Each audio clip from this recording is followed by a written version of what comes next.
This is my first vlog, so see how it goes. First video, there's some cinematics in there, but kind of show my view of what I thought this place was like and like how beautiful it is. Have you ever wondered what the ruins of Mexico are like and how the Mayans actually saw the world? Well, come with me, let's check it out. I'll be showing you a ton of their beautiful architecture, showing you how the Mayans lived from day to day, and how this beautiful ancient civilization changed the world. So we are on our way to the Mayan ruins, the local Mayan ruins. It's only a 20-ish minute bike ride, 15 minute bike ride to there from our Airbnb. And yeah, I want to check it out. It's supposed to be only like 75 pesos. I should be able to film and stuff and get in there. So we'll check it out. It looks like pretty beautiful. I mean, look around. This is the view. This is the view on the way there. This bike path is really awesome. Pretty safe, no bumps, clean next to the big road there. And like what? Like an amazing view.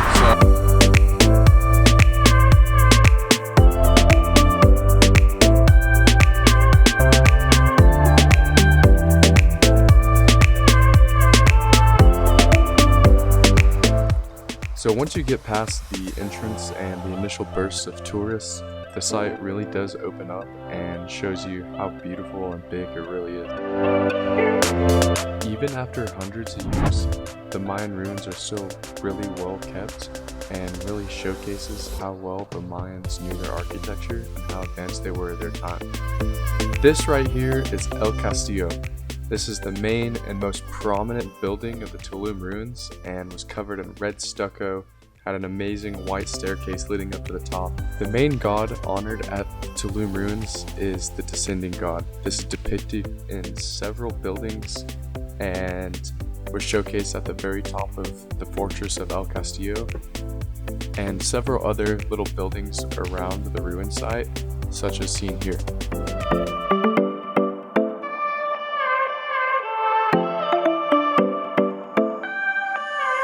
So this one is called El Pasillo del Gran Señor, or the Palace of the Great Lord, and this is the building where the most prominent and powerful inhabitants of Tulum resided.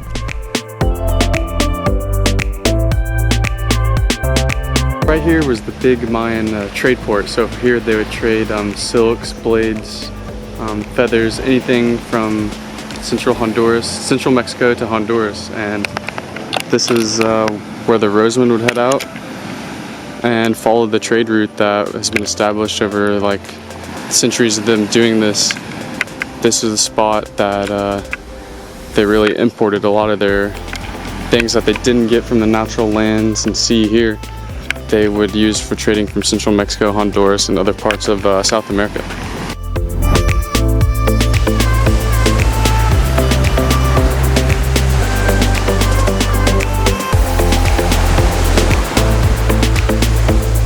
Go. You probably can't hear me, but I decided to come out.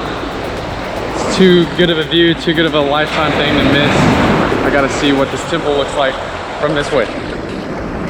Look at this. This is freaking sick. That's a Mayan temple. This is the view that they had.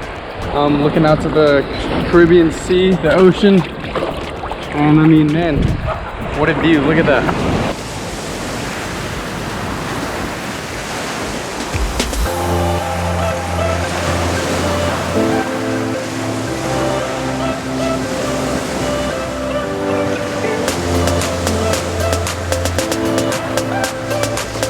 Over here, there's another Mayan temple.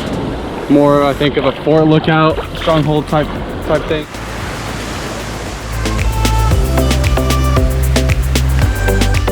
The tours, I wouldn't do a tour. The signs really tell you everything you need to know. But yeah. Along with the roughly $3 entry fee, you get this almost collectible card at all the Mexican national parks and ruins. I just thought that was a cool little detail that they add on to your experience in Mexico.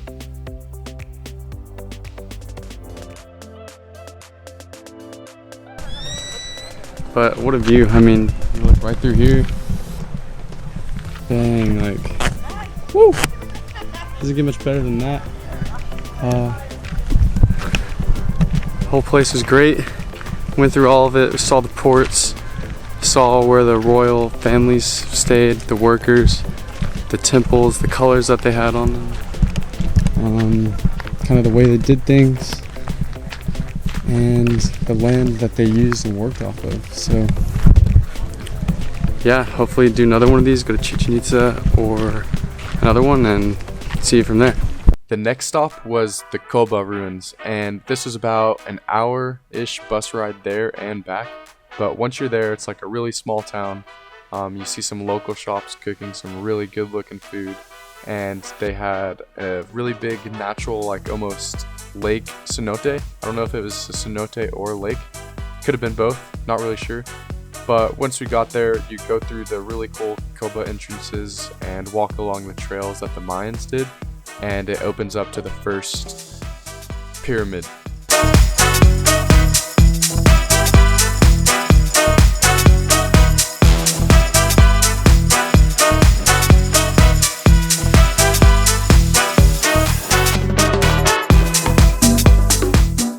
Right here is where the super famous Mesoamerican game of Pok or ball game was played. This is often played in teams from 2 to 8 players per team, and sometimes they even played up to days. And the reason this was so intense is because the winner was sacrificed to the gods, and it was a very high honor to win this ball game. So I didn't actually get any footage of me climbing the pyramid because I'm low-key scared of heights, but I was too worried about actually getting up there. But once you do actually get up there, the view that it provides is spectacular.